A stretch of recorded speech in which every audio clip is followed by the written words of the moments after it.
2025 champions trophy இறுதிப் போட்டியில் India New Zealand பலப்பரீட்சை. பழி தீர்க்குமா இந்தியா? வணக்கம் செய்திப்புணல் நேயர்களே. நியூசிலாந்து இரண்டாவது அரையிறுதியில் தென்னாப்பிரிக்காவை 50 ரன்கள் வித்தியாசத்தில் வீழ்த்தி இறுதிப் போட்டிக்கு முன்னேறியது. மார்ச் 9ஆம் தேதி இந்தியா மற்றும் நியூசிலாந்து அணிகள் துபாய் சர்வதேச மைதானத்தில் சாம்பியன் பட்டத்திற்காக மோத உள்ளன. அரையிறுதியில் நியூசிலாந்து அணி சூப்பராக விளையாடியது. தென்னாப்பிரிக்காவுக்கு திரும்ப வாய்ப்பே கொடுக்கல. கேன் வில்லியம்சன் மற்றும் ரச்சின் ரவீந்திரா இருவரும் சதம் விளாசியது போட்டியில் திருப்புமுனையை ஏற்படுத்தியது.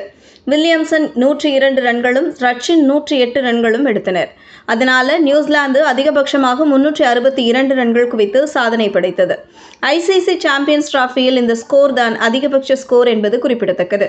கடின இலக்கை சேஸ் செய்த தென்னாப்பிரிக்கா 312 ரன்கள் மட்டுமே எடுத்து 50 ரன்கள் வித்தியாசத்தில் தோல்வியை தழுவியது. டேவிட் மில்லர் 67 பந்துகளில் 100 ரன்கள் எடுத்து ஆட்டமிழக்காமல் இருந்தார். இந்தியா அந்த பெரிய தோல்விக்கு பழிவாங்க காத்துட்டு இருக்கு. இந்திய டீம் இந்த டோர்னமெண்ட்ல வேற லெவல்ல விளையாடிட்டு இருக்காங்க. இதுவரைக்கும் ஒரு மேட்ச் கூட தோக்கல. அரையிறுதியில் ஆஸ்திரேலியாவை ஜெயிச்சு இந்தியன் டீம் ஃபைனலுக்கு வந்துட்டாங்க. நியூசிலாந்து டீம் இந்தியாவோட ஒரு மேட்ச்ல மட்டும் தோத்துட்டாங்க. மற்றபடி நியூசிலாந்து டீமும் சூப்பரா விளையாடிட்டு இருக்காங்க. பேட்டிங், பவுலிங், ஃபீல்டிங்னு எல்லாத்துலேயும் நல்லா விளையாடிட்டு இருக்காங்க. அதனால இந்த ஃபைனலில் 2 டீமுக்கும் செம்ம டஃப் ஃபைட் இருக்கும். 2 டீம்லேயும் நிறைய மேட்ச் வின்னர்ஸ் இருக்காங்க. எல்லோரும் நல்ல ஃபார்மில் இருக்காங்க. இந்தியா மற்றும் நியூசிலாந்து அணிகள் மார்ச் 9ஆம் தேதி துபாய் சர்வதேச மைதானத்தில் ஐசிசி சாம்பியன்ஸ் டிராபி 2025 ஃபைனலில் மோதுறாங்க. இந்த 2 டீமும் இந்த டோர்னமெண்ட்டில் ஃபைனலில் மோதுறது இது 2வது தடவை.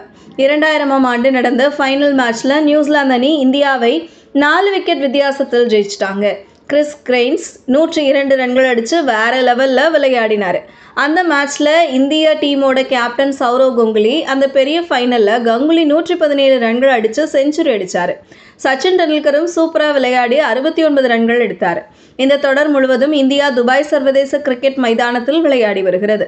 இந்த மைதானத்தில் இதுவரையில் இந்தியா ஒரு அரையிறுதிப் போட்டி உட்பட 4 போட்டிகளில் விளையாடி இருக்கிறது. இந்த 4 போட்டியிலும் இந்தியா தான் வெற்றி பெற்றிருக்கிறது. ஆனால் அதிகபட்சமாக 264 ரன்களை இந்த தொடரில் சேஸ் செய்திருக்கிறது. ஆனால் நியூசிலாந்தை பொறுத்தவரையில் 2வது அரையிறுதிப் போட்டியில் கேன் வில்லியம்சன் மற்றும் ரச்சின் ரவீந்திராவின் அபார சதத்தால் 362 ரன்கள் குவித்தது. இதே ஃபார்முடன் இறுதிப் போட்டியில் விளையாட இருக்கிறது. இது வேற மைதானம், அது வேற மைதானம் என்பதால் 300 ரன்கள் அடிப்பது கடினம்.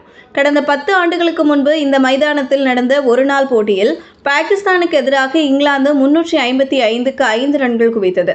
பாகிஸ்தான் 271க்கு 10 ரன்கள் மட்டுமே எடுத்து 84 ரன்கள் வித்தியாசத்தில் தோல்வியை தழுவியது. இந்த மைதானத்தில் சேஸ் செய்யப்பட்ட அதிகபட்ச ஸ்கோர் 287க்கு 8, குறைந்த ஸ்கோர் 168க்கு 10. இந்த ஸ்கோர் எடுத்தும் ஐக்கிய அரபு அணி 48 ரன்கள் வித்தியாசத்தில் வெற்றி பெற்றது. மேலும் இந்த மைதானத்தில் ஒரு அணி எடுத்த ரொம்ப குறைவான ஸ்கோர் 91 ரன்கள் ஆகும். இதுபோன்ற செய்திகளை தெரிந்து கொள்ள செய்திப்புணலுடன் இணைந்திருங்கள்.